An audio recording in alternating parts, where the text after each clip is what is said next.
The Leader of Majority in the National Assembly and MP for Kikuyu constituency delayed reconstitution of the IEBC, locking the umpires over 60 billion shillings due to counties. Approval of Inspector General of Police nominee Douglas Kanja topped the agenda for MPs as they resumed sittings today.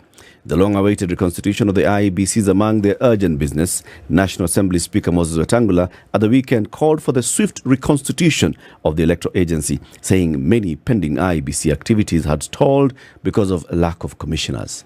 When Kimani Ichung'wa comes, we'll ask him what are the top priority agenda items in Parliament today. Nini ingine watu wanataka? Nini ingine watu wanataka? Hata ukiwa na nyoka kwa mkono. Hata ukiangalia mlima. Hata ukiangalia mlima. Nini ingine watu wanataka? The snake catcher is here. Kimani Ichung'wa, MP for Kikuyu and Leader of the Majority in the National Assembly. Good morning. Good morning. Good to have you here again. Good mornings to you. Yeah. How are you? Very well. How was the recess? Recess has been quite long, about 4 weeks. You're itching to go back to work. Yeah, of course. Okay. We had a 4-week scheduled recess. Then we resumed today for another session before we take another short recess of 2 weeks. And the final lap, and we close the year. There's a lot in your plate. A lot. And we'll be talking about that shortly. But first, let me welcome you with the day's proverb. City is not in. City has taken his recess. His is a short one. I hope it's shorter than It's just about 2 weeks. Okay? But he left us with the proverbs, and he told us this week, the guests who come, give them proverbs from Libya. So today's proverb: the small donkey is the one that everybody rides. The small donkey is the one that everybody rides.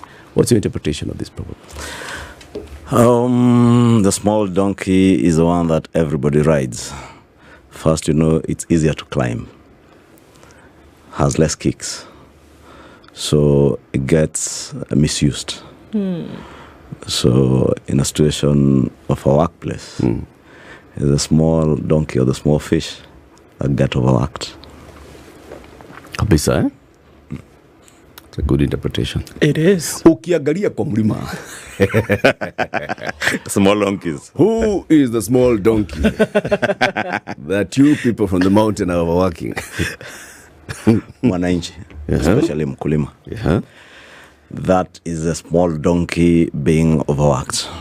Overworked in their tea farms, in their coffee farms, all over looking for pasture for their dairy cattle. But at the end of the day, the big fish walks away with all the farmer's sweat. Yeah. That's why you heard me say the other day, it is not fair that we campaigned on a platform of a bottom-up economic transformation agenda.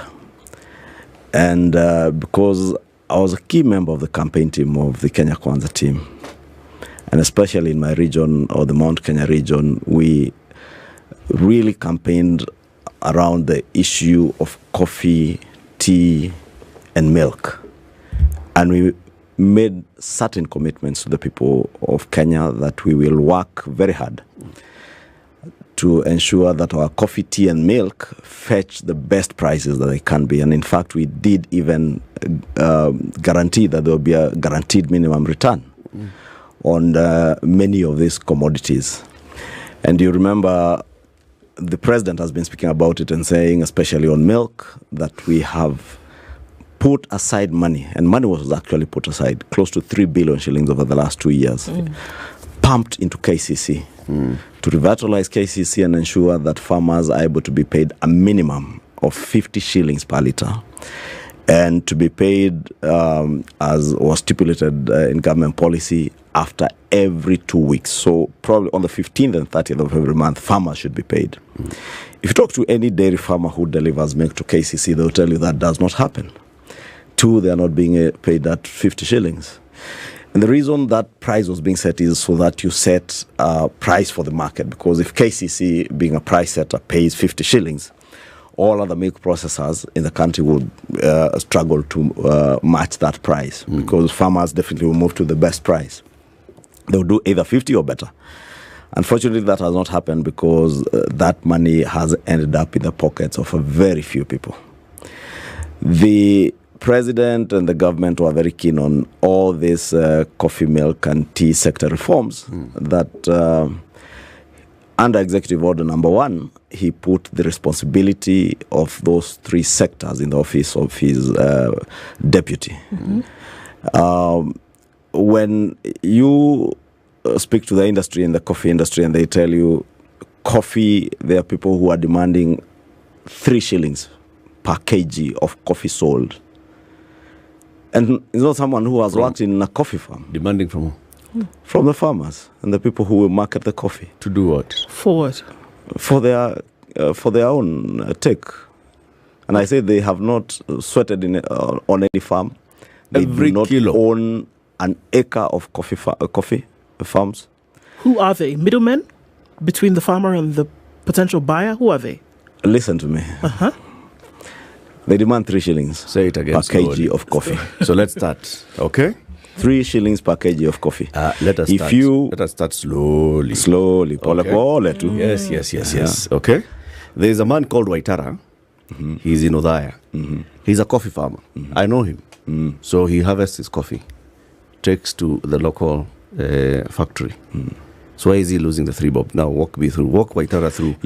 Where the 3 You shillings will- take your coffee, and Waitara will not market his coffee directly, and you know that. Yeah. There are coffee marketers who will market the coffee. There are those who are licensed to market the coffee.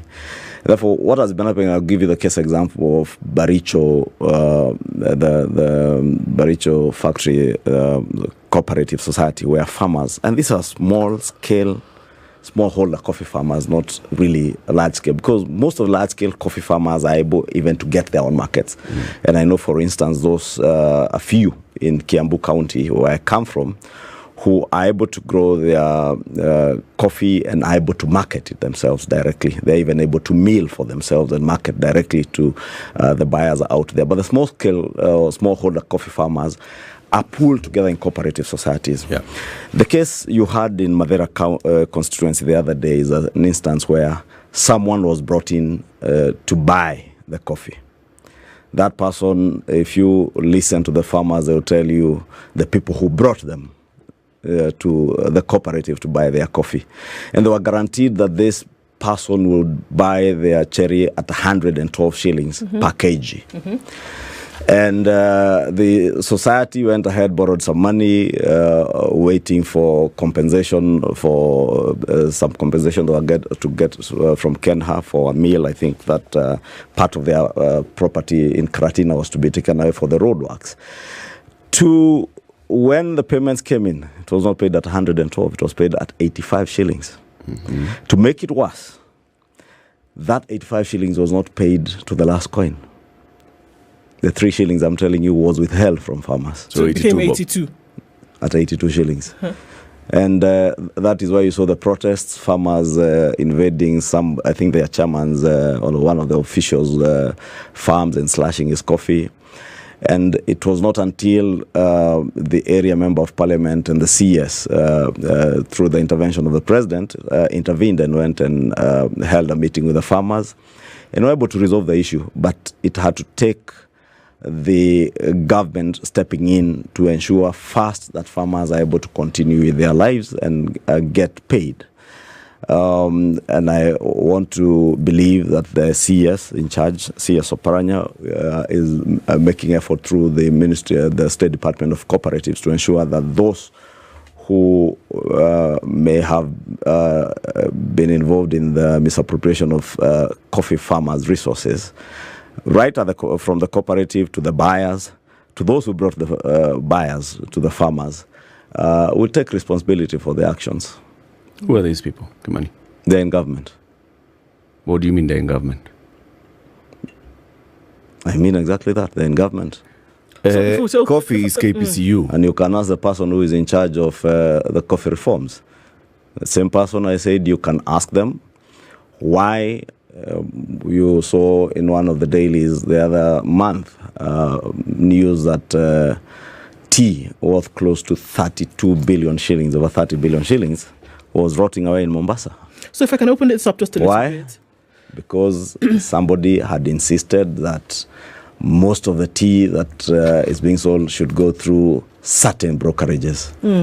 Find out who owns those brokerages. Let me open this up. You had said very clearly that all of these operations from the coffee reforms fall under the ambit of the office of the Deputy President, right? That's clear. So it should be at that doorstep that we ask these questions of why 112 shillings per kg is not paid, and even the 85 that they were guaranteed after whatever is still not paid. So are you saying that the Deputy President and the person of Rigathi Gachagua should be able to answer why this money is not being paid to farmers, and should also be able to answer who these individuals are who are taking this extra money that should actually go to farmers? Because it was on the promise that you heavily campaigned for, that at the very least, the people at the bottom of the totem pole would get their due for the work that they did. He should be able to answer the questions as to why now those promises are not being kept? Precisely. That's what I'm saying. The person responsible is none other than the Deputy President of the Republic of Kenya. How is he It is not responsible, only in his office that this work was vested on under Executive Order Number 1. But he is the one who has convened all coffee, tea, and milk sector reform meetings. He has presided over the reforms or the purported reforms in all the sectors. He should be able to answer to many of the questions that I have raised, farmers have raised. In fact, I have only spoken on behalf of farmers because they are the small donkey, you said, that everybody tends to climb on. And what I have said, that morally, ethically, I will not sit back and be quiet when the people on whose backs we rode onto power are suffering, and suffering at the expense of those who think that they are powerful. They hold big offices in this country. And that, if you remember, we spoke at length about state capture. And I said the other day, state capture can't have been wrong under the previous regime, then becomes right under this regime. Because we now hold power and we think nobody can ask anything to anyone. If nobody else will ask, I will ask. And I don't ask for myself. I'm not a coffee farmer. I only own one cow and one calf. That's doing about 32 liters in a day. Which I consume with my family and my few neighbors who can be able to buy a bottle or two. Has this always been your position, or is there a political wrangle that's going on between certain factions at the mountain that would make you say this now? Let me say, there are no factions on, and if they were there, I spoke about these things during the campaigns and even before the campaigns. Because for me, it basically boiled down to that state capture of an economy is evil. Because people get levers to power to be able to deliver on the promises and pledges you made to the people. When you get into power and you forget everything you promised the people, and you start doing the very same things you promised the people that you would not do, then it doesn't sit well with me. Therefore, I spoke about it before. I have spoken about it. I have raised it with the Deputy President himself and told him the coffee sector, there's grumbling. We have replaced what were called cartels with new cartels. The same with the tea sector. We are not doing what we ought to be doing. Of course, everybody plays ignorant and innocent. But far from the truth, because some of these issues are issues that are in the hands of investigative agencies. When the truth finally comes out, I think I shall stand vindicated over time. Because, I told you I'm not a coffee farmer myself. I'm not a tea farmer. My constituents are not coffee or tea farmers. At least those that I represent directly. But being a national leader and a leader in the National Assembly, and especially one who vigorously campaigned for this regime, I have a moral duty to ensure that what we promised our farmers, being the small donkeys, does happen. When you asked the Deputy President these questions, what response did he give you? We are working on it. I'm on top of things. And do you have reason not to believe that? how would you be on top of things when farmers are losing money? And they're not losing money because the market is bad. They are losing money because money is ending up in people's pockets. How would it be bad when a whole entire board of KCC, and I said it the other day, took the intervention of the president to have the KCC board disbanded, fire the CEO, the former CEO at KCC, and have a new board in place? You just need to be in the know to know who were putting those people in the boards and who influenced who to be in what board. And I happen to be in the know. So, and Latif, let me tell you, I never, ever say anything that I do not know. Never. And I have said it. If anybody has contrary information, bring it on. So these duties were placed in the office of the Deputy President by the President via executive order. This is executive order number 1 of 2023? 2022. The first one, the very first one. The very first one. Executive order number 1 of 2022, not 2023. I'm looking at the one for 2023. So let me go on to get the one for 2022. So in that executive order, what was the deputy supposed to do? What is the office of the Deputy President supposed to do when it comes to dairy sector, the tea sector, and the coffee sector? Remember, the office of the Deputy President constitutionally doesn't have specific roles. Yes. But it was a commitment of the President way even before, during the campaigns. Yes. He did commit to Kenyans that his deputy will have functions. And that is why, under that executive order, certain functions in government, including the chairing of cabinet subcommittees, was delegated to the office of the Deputy President. So he chairs all cabinet subcommittees. Those who sit in cabinet will tell you. Initially, it was supposed, I think, to be 4 subcommittees, but they were later all collapsed into one subcommittee. And this is where all government business is processed. Everything that goes to cabinet first goes through that subcommittee, then goes to the main cabinet chaired by the president. And when these subcommittees were collapsed, then it happened that it's basically the entire cabinet that was sitting under the chairmanship of the deputy president, now as a subcommittee of the cabinet. Then later they would meet as an entire cabinet. And if you speak to cabinet secretaries who sit in those meetings, they will tell you many of the things processed in the subcommittees basically just come because the same group, except the president. The president will ask, process through the subcommittee, yes, and they approve. Therefore, the responsibilities that were given to the office of the deputy president were deliberate, so that the deputy president is busy and in actual sense becomes the de facto principal assistant to the president to help him with the running of government, right from that business of chairing subcommittees to ensure that everything that's going through government and cabinet is approved by cabinet and subcommittees, to the functions that were given in the reform sector of the coffee, tea, and milk. And specifically, we were to ensure that the things that we promised in our manifesto, that GMR, the guaranteed minimum return, to ensure that cartels that were basically in control of the tea, milk, and coffee sectors were vanquished, not replaced, vanquished, so that the farmer gets value for their sweat. Real value of the crop gets back, or the larger percentage of it gets back to the farmer, not to cartels and middlemen in between. What we have done now is simply replace the middlemen and the cartels with those who are there with the new ones.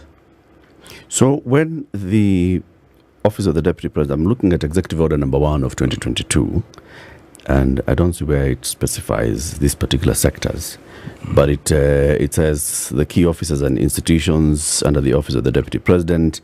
There's, of course, the Principal Administrative Secretary, International Development Partnership Coordination, Nairobi Rivers Commission, the Intergovernment Budget and Economic Council, Intergovernmental Relations Technical Committee, the National and County Governments Owners Advisory Committee. The mandate of the office: deputize for the President in execution of the functions, chair cabinet committees, oversee implementation of cabinet decisions across all ministries, coordinate intergovernmental relations, liaison with constitutional commissions, coordinate the planning and supervision of, supervise implementation of development partners, oversee public sector reforms, and any other functions as may be assigned by the president. Which one specifically puts those three sectors? What was the last thing you read? Any other functions As may be assigned by the president. And that is exactly what happened. That particular function was assigned to him. You saw the deputy president convene meetings in those sectors. I remember the one on coffee reforms in Meru. Yes. The one on tea in Kericho. I don't remember the one on milk or where, or if it was ever held. But at least those two I attended. Okay. I actually attended the one in Meru. And I remember that day I had a meeting in Nairobi in Parliament on House leadership. I got there late in the evening, spent the night in Meru and attended the meeting the following day, full day meeting. And many of the issues that were being raised by farmers there in terms of doing away with the cartels, actually, for me, it was a learning lesson because, as I said, I do not have any interest or I don't represent people who grow tea and coffee. So I sat there and I remember I was seated with the former Minister for Cooperatives, Honorable Chelugui, and the member for Tinderet, Meli, who happens to have coffee in his constituency. And I had a very educative and interactive session with them because I got to learn a lot of what goes on in the sector, especially during elections for these cooperative societies, how those who were called the cartels would influence even election of officials in the cooperative societies to ensure that they determine who you sell the farmers' coffee to. You know, all the shenanigans that are in that industry. And the same pervades even in the tea sector. When I attend the forum at, I think it was Kericho Golf Club, some club grounds in Kericho, on a very rainy afternoon. Same issues. And very good proposals were discussed and agreed on in all these meetings under the chairmanship of the deputy president. You probably need to visit him and ask him why these things that came out of those meetings have never been as the coordinator of this and a chair as well of the cabinet committees, the functions have not really been brought under him. It's the Ministry of Agriculture is still handling matters of agriculture. Ministry of Cooperatives and MSME is still handling matters of cooperatives and MSME. KPCU and the others are still under MSME's ministry, right? So the job is to work with these ministries to ensure that what is for the benefit of farmers is realized. And that is why, Latif. So is the responsibility now moving from the cooperative to the PS to the CS to the deputy president in that order? Or is the responsibility starting from the deputy president going down? That is why, in his wisdom, and I don't speak for the president, I can only second guess, that is why, in his wisdom, he placed these responsibilities in the office of the deputy president because it is something that required heavy lifting. It is something, for instance, that required interministerial cooperation between the Ministry of Agriculture on matters policy, the Ministry of MSME and Cooperatives, then under Chelugui and now under Honorable Paranya. And therefore, when you have an office where intergovernmental relations, interministerial relations can be coordinated, it is either at the presidency or probably at the Prime Cabinet Secretary's office. And in his own wisdom, the president placed it under the office of the deputy president. I cannot tell you why he did that. I can only imagine because it required heavy lifting. And two, it was also assumed you mean well for farmers. You have been in this campaign right from the word go. These are issues that touch on the people that hail from the region that we come from. And therefore, it would not be natural to assume that you will act in the best interest of the people, or whether he has acted in the best interest of the people or not. That is only the coffee farmer in Madeira who can tell you. it is a tea farmer in Kericho or in Lari, Kagwe Tea Factory, who can tell you. It is a milk farmer in Kikuyu, in Nyandarua, in the north and south rift, who can tell you, all those in Meru. And you've heard a lot of noise coming from all these farmers. And you've then gone to the deputy president and asked him, have you talked to his appointing authority? No, the person who actually assigned these roles to him. Have you asked the president? You know, I don't supervise any of these offices. True. You oversight. I oversight. Yes. I don't supervise. Therefore, I'll not. The same way you raised definitely, the question. with the Definitely. deputy I president. told you before I even spoke out in public. Call the deputy president. Ask him. Did I ever raise these issues with him? Did I not tell him things? The question were not now right? is whether you've raised There them was a with the lot of president. grumbling. I did raise it. I'll tell you, when I raised the issue of new KCC with the president, he immediately convened a meeting and was able to sort out the issue of new KCC. And you see the actions that have been taken. On coffee, I'll tell you, there was a group of farmers from Githunguri constituency who had issues with milling of their coffee. I raised it to the deputy president, nothing happened. I walked to the president, raised the issue with him. He did direct on what needed to be done to assist them, and they were assisted and they got help with their coffee. Of course, to the chagrin of many other people. That it could actually be done. There's no rocket science. It's doable. Okay.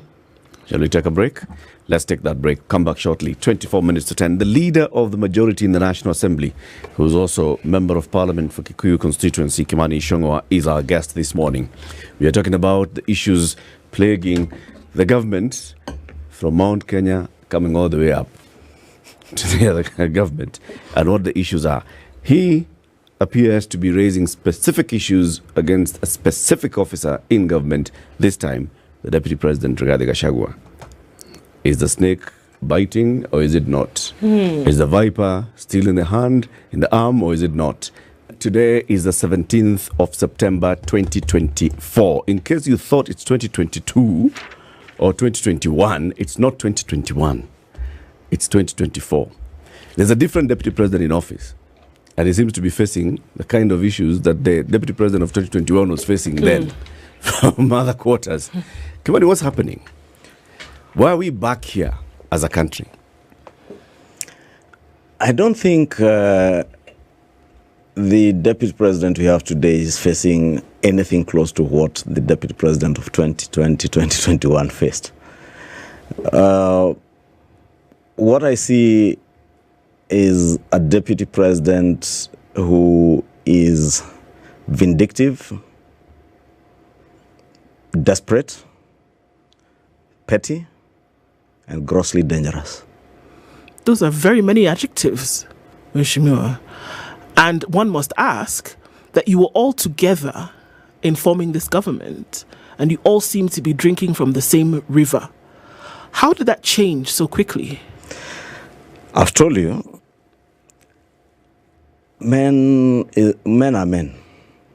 Human beings are human beings. And there are people who say, give a man power and money, then his true character shows up. And I guess that is what has happened. When people got power, they got access to state resources, then their true characters came out. I don't know what you would say of a person holding high office who walks into a meeting in State Lodge, grabs by the collar a junior officer, the name of Dennis Itumbi, threatening him with physical assault within the precincts of a State Lodge on the basis that someone who had no defined role until recently, I think he would say his work is come here, go there.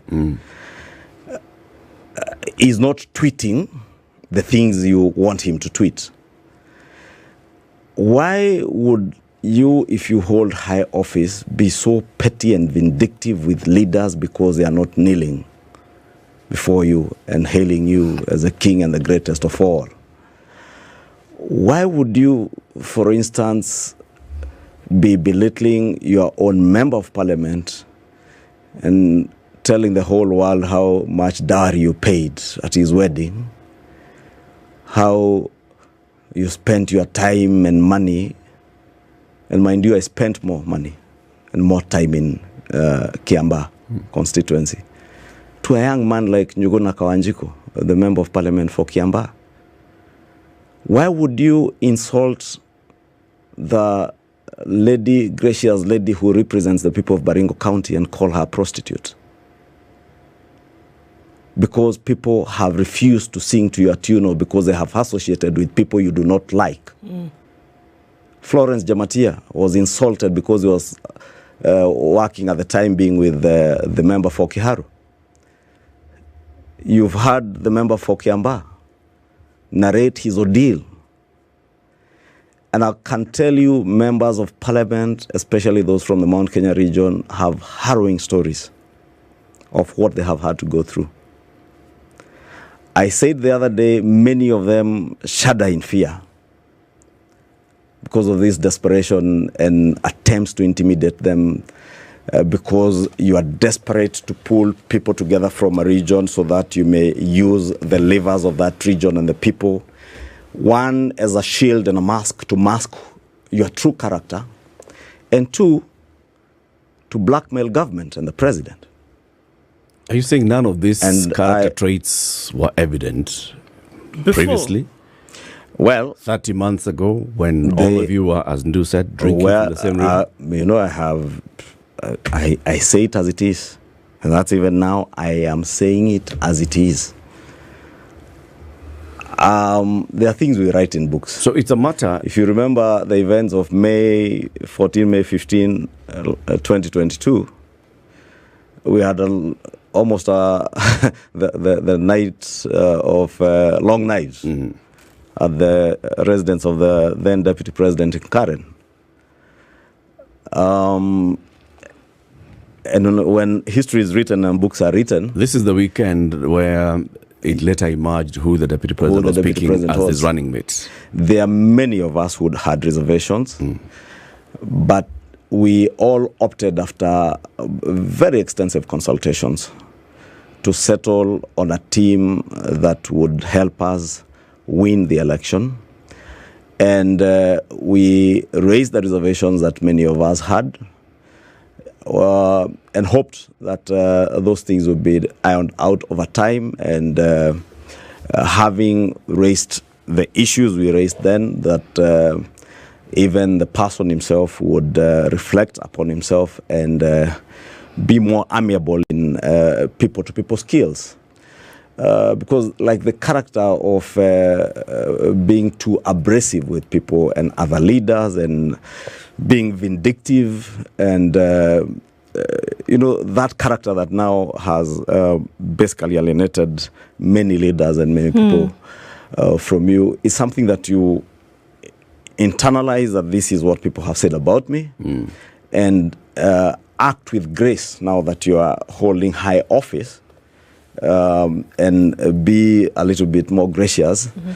And it did happen. So you raised those issues. Many of us actually bent backwards to accommodate each other. And for some time it happened until, and again I'll say this thing for the first time, until sometime towards the end of last year, when it was discovered that a lot of money had gone into waste in one office on a vote that should not have been spent in the manner that it was spent. And when the president did put a stop to it, then fights began. And I remember the fight then was coached around what would pull the people with them, and we were told it is now time to have the one man, one vote, 1 shilling. And you remember me asking, under that executive order number 1, you've heard about intergovernmental relations work, chairing IBEC, chairing cabinet subcommittees. There's something about the offices of independent constitutional commissions being vested under the office of the deputy president. And I didn't ask then, first in person, second in public, why are we now using this microphone to speak about one man, one vote, one shilling, yet we have all the levers to implement the things we are talking about. If you wanted a change in revenue sharing, even begin from the cabinet subcommittee, process it through that, take it to cabinet, let a new formula come to the Senate, agree under IBEC, as you chair IBEC, with the Council of Governors and all the other intergovernmental relations officers, agree on a proper formula that would actualize what you're talking about. But it was my position, and still my position then, that that was a gimmick to get the people to your side, look like the champion of the people's interests in terms of one man, one vote, one shilling. And you're not telling them the truth, that you have all the levers of power to implement this. But it's something you want to hoodwink people so that you fight for actually what you are looking for, which are basically resources and unfettered control of resources without any questions, even those that you misappropriate. Remember the cases of Air Force helicopters. And for a moment, when that comes back, you forget about the people issues because you are comfortable. If a bit of resources come your way, you forget the people issues. I mean, if we are speaking about people issues, let us, for heaven's sake, be consistent.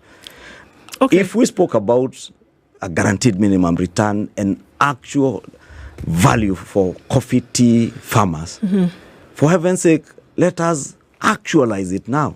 Okay. Let's not become the new cartels in town. As as much as all of this is playing out, we can't run away from perception. That perception is that it is skewed heavily toward the political. What's your thought about that? That this is taking up a solid load of space, a solid load of time that could actually be used towards working on things that should really, really matter to the people of Kenya. I think, I'll tell you, it's true. It takes a lot of time and energy. And that is why, for instance, we as the people's representatives purposed not to get distracted. Focus on that which we ought to be focusing on and on delivery. Ensuring that, for instance, you remember, and we can only learn from history. This is the second deputy president under the current constitution. The president was the first deputy president under this new constitution. We saw when William Ruto was deputy president, we saw him on your TV station here on KTN, Citizen TV, NTV, almost all our national TV stations. Articulate government policy, defend and inform Kenyans on what government was doing. And he became like the official spokesperson of government under the Uhuru Kenyatta regime right from 2013. You remember, hardly would President Uhuru Kenyatta, probably he would do 1 or 2 interviews in a year on national TV. But the person who was on the ground on TV stations and media everywhere, every day, was the then deputy president, articulating government policy, informing Kenya what government is doing. We have a situation where now we have a deputy president who has never patronized a single national TV station to articulate government policy. He has never been anywhere to defend any government policy, articulate what government was doing, inform Kenyans.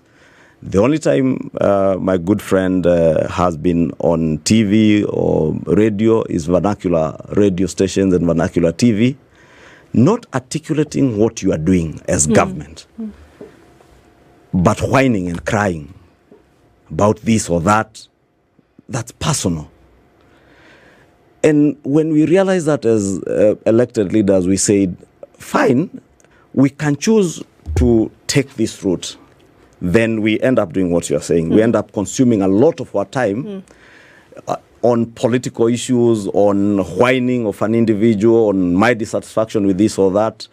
But what about the dissatisfaction of Kenyans, of the people who elected us? And that's why we say, let us focus on the disaffection of Kenyans, focus on those issues, and find alternative ways and means of resolving those issues. And for instance, that's what we did last week when we asked the cabinet secretary in charge of national coordination in the national government to help us in the coordination of our projects in our region, even as he does his work in coordinating national government projects across the nation, so that we have a focal point and a link between us and the executive to actualize the promises and the pledges we made to the Kenyan people.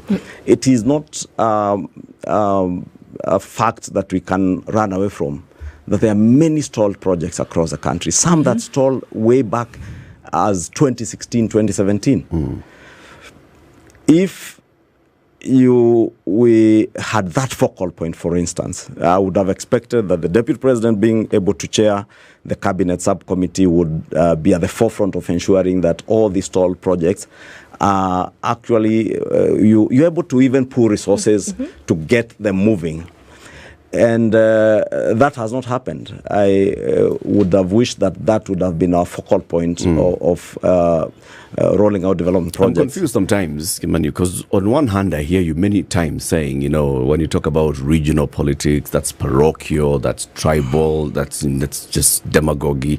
But on the other hand, you're among the leaders who are sitting in a meeting and appointing somebody to be like the spokesperson and the coordinator of the region. Let me say this. Same parochial and tribal and regional is the same thing you're practicing. Let me say this. We represent people. People who have issues. I represent the people of Kikuyu first and foremost before even I am the leader of majority in the National Assembly. I have a national duty as a leader of majority in the National Assembly. And I will not belittle my office now as majority leader to be a focal point of Kikuyu politics, for instance. But when I work as a member of parliament for Kikuyu, I pursue the interests of the people of Kikuyu as their member of parliament. And therefore, when leaders come together from a region to pursue the interests of their people, especially around development projects, there is absolutely nothing wrong with that. How I wish. But that's exactly what the Deputy President has been talking about. Latif. How I wish the Deputy President has ever convened a single meeting of leaders from any corner of this republic, because as Deputy President, you can convene leaders from Western Kenya, from the Mount Kenya region, even per county, to dwell on issues, development, and people-centric issues. On the other hand, we have been told on the microphone, it is either by December you are following me, or these members of parliament will go home. It is not, it is either by December you have come to sit with us to look at the people-centric issues of your stalled road projects, be it the Mau Mau roads or other areas like my constituency where we don't have Mau Mau roads. Whether we are coming together to look at the coffee, tea, and milk sector reforms. Yeah. How I wish that is what we are doing. And that is why we said, as our region's leaders, we have the people's interest at heart. Therefore, let us not be carried away by the clamor to have regional parties, regional kingpins, people who you mobilize around for politics' sake. But let us focus on the job. And that's what I even said yesterday. We are focused on the job. I'll tell you, for instance, so making Professor Kithure Kindiki your coordinator is not political or regional. If you listened or if you read our statement, we said we want him to be the focal point and link between us and the executive on the coordination of projects, development issues, not for political work. If you listened, it's euphemisms, Kimani. We are in this country. If you saw what has happened in the recent past, I was telling you some of the roads that had stalled. that the president was able to get money for. And we said it in Nyandarua the other day, in Daragwa, that out of close to the 40 billion shillings that the president was able to get, about 3.537 billion was going to Nyandarua County to unlock 2 major roads in Daragwa, others in Kinangop and parts, I think, of Ol Kalau. Yesterday, we were with David Chirchir, the Minister for Transport, and Professor Kindiki in Kiambaa constituency to unlock the roads that were being done in Steko in Kiambaa constituency, parts of Kabete and parts of Limuru, a total of 90 kilometers of roads.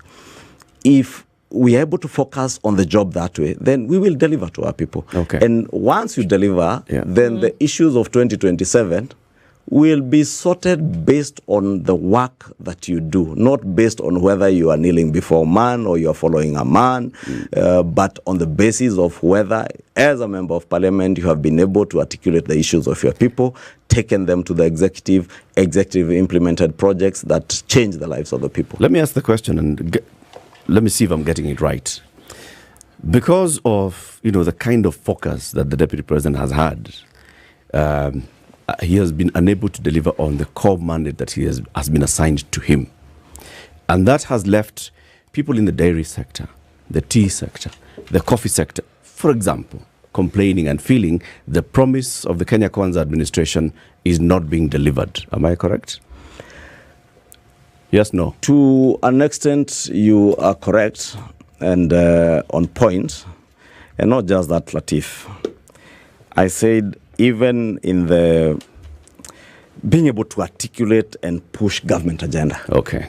That office should be the focal point, as we saw in the past. Okay. Be there, articulate what is it that government is doing. I hardly ever hear my good friend ever speak anything to do with the development of the people. And I stand vindicated, Lat, if you would play for me one clip where my good friend, the Deputy President, is articulating government policy anywhere. Get me a clip where he's speaking to the stalled projects anywhere in the country, or explaining what the new higher education funding model or the social health insurance fund is about, articulating issues to do with the growth of enterprise. And for instance, when I came here last time, and I think I was on KTN, and I tried in a way to explain to Kenyans some of the issues that were being raised in the finance bill, especially around the manufacturing sector. I mean, in this regime, unless the president is speaking, nobody else comes. So where does this leave the president with all this? Where is the president when his deputy, as you say, appears not to be in touch with the people, appears not to be working to deliver on the promises of the people? Where is the president? The president is left overworked, and because the buck stops at his desk, then every other finger is pointed at the president. But we all have a responsibility as leaders to offload some of these things from the president and help him to actualize on what we promised the people of Kenya. What action is he taking to speak to his friend? Because he has told us many times, the president, that the deputy is his friend. He picked Rigathi Gachagua as his running mate because of very many qualities that he saw in the man. I don't know. Today, what's the president doing? I don't know what I would tell you, because that question, I think, would be better answered by the president, the deputy president themselves, not me. As a member of the team, as a senior member of the team, that, crafted the campaign, crafted the messaging, crafted this government, you say you have raised it with the deputy president, you have raised it with the president. What have you told the president to do? We told him we want to focus on the job and for him to be able to help us on delivery, especially of the issues around development, the stalled projects that were there in our constituencies, various constituencies. We have a whole retinue of roads that members of parliament in the region have processed through the member for Mwea, and the document shared with the ministry under the directives of the president. When, for instance, I told you we raised the issue of milk farmers not being able to get what the president has been saying, he intervened. And you've seen him intervene also, for instance, on that case in Madeira on coffee. And we've asked the president to just focus on the job, and not allow himself to get distracted. We have also purpose not to get distracted, and that is why you've heard many of us say the things we are saying, because if, for instance, and I say this, many members of parliament would get intimidated. Many would shudder and run in fear when you are told, oh, people are being mobilized on social media and vernacular stations to bash you every day. But Latif, I went through this in 2018 many times to 2022. We've got to all vernacular stations were mobilized against us, and specifically me. It did not cow me. Bloggers on social media, I don't think there's anyone who has ever been bashed the way I've been bashed on social media. We've got to end it here. It's 3 minutes after 10, so we've run over by about 4 minutes. One final question. If a motion was brought before the leadership of parliament today to impeach Rigathi Gachagua, as one who sits in the House Business Committee, how would you vote? If you went onto the floor of the House, how would you vote? It would depend on the reasons that would come in that motion. Don't ask me to speculate, because it hasn't come. When and if it ever comes, I make decisions based on facts before me. Would you initiate one? I have never feared, Latif, to speak my mind. I will speak my mind. It doesn't matter who you mobilize. It doesn't matter how many insults you peddle on social media, or try to sell fear by mobilizing a few people to shout here and there. Those are tactics in politics that we are used to. 10, 13 years into this game, we know all these things and we know how to handle them, and we'll handle them. Therefore, if it comes, we will handle it as it comes. We ended there. Kimani Ichung'wa, Member of Parliament for Kikuyu, Leader of the Majority in the National Assembly, has been our guest. Yes, the Deputy President deserves and has the right of reply, and we are extending an invitation to him as well. He has a lot to say, and we hope that he can come here and say it. It's 5 minutes after 10. Please invite him. Yes, please invite him, or ask him to appear on the vernacular stations, and you can also appear. This is the Situation Room, the only way to start your day.